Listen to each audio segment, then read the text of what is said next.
Nako kayo mga supporter dyan, magiging garter yan ang pagkahuli ni Digong. Sinisisi nyo kay BBM, kagagawan naman niya yun. Bakit nyo sinisisi ang ating presidente? ICC naman ang ng kaso sa kanya at in-implement lang ng mga Interpol.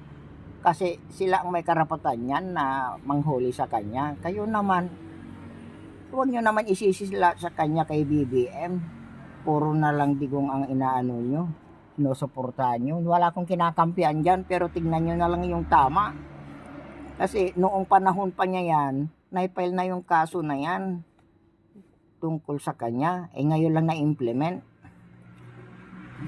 Renisib lang ng Interpol yan, kaya nila isinagawa. Kaya ngayon, dinala na sa ibang bansa. Pray nyo na lang na magkakaisa sila para sa ganun ay maging magandang ating bayan. Diba yan na lang gawin natin, hindi yung ganyan na nagbabangayan kayo. Ay nako Diyos ko, ukisti sa ba talaga. Sige, good luck sa inyo na lang.